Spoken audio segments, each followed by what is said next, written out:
Hi everyone. Today I want to talk about a few strategies that really support English language learners or multilingual learners in the classroom.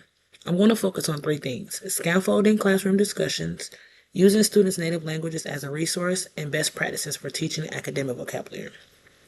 First, scaffolding classroom discussions is a really important tool for ELL and multilingual learners. It gives them access to conversations that might otherwise feel overwhelming, or it makes them feel included. When students are still learning English, it can be difficult for them to jump into discussions, even if they understand the content. So, scaffolding helps by providing the students with structure and support. For example, using sentence starters like "I think blank because" or "I agree with blank" gives students a starting point and it helps them generate their thoughts. It lowers the pressure or helps them focus more on sharing their ideas instead of worrying about how to say them.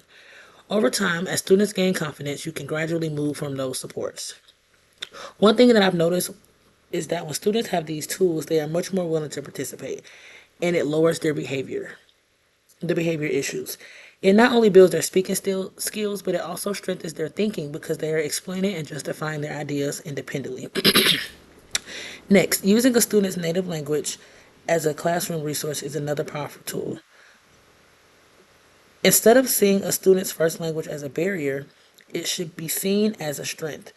When students can make connections between their native language and English, it helps them understand the content more deeply. Also, using a student's native language can help them make real world connections inside and outside of the classroom. It validates who they are, and when students feel like their language and culture are respected, they are more comfortable and engaged in learning. This can be as simple as allowing students to brainstorm in their native language, or use bilingual dictionaries or word-to-word dictionaries, or work with a peer who speaks the same language. I found that when students are given a chance to process ideas in the first language or their native language, they often come back with stronger and more thoughtful responses in English. It translates over really well. And lastly, when it comes to teaching academic vocabulary and content, it's important to be very intentional. One best practice is pre-teaching.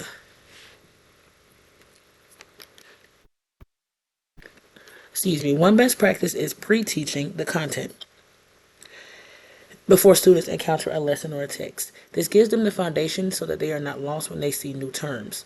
It also helps visuals. It also helps to use visuals, examples, and real life connections so students understand the vocabulary when they can see it and connect it to something familiar. Another important strategy is teaching words in context instead of isolation. Students need to hear and see and use the words multiple times through reading, writing, speaking, and listening. I also like to model how to use new vocabulary and sentences and then give students opportunities to practice during discussions. This makes the learning more active and meaningful. All in all of these strategies come down to one idea. ELL and MLL students need support, access, and equal opportunities to actively use their language. When we scaffold discussions, value their native language, students are more comfortable with learning and they can take responsibility for their learning. Thank you for listening.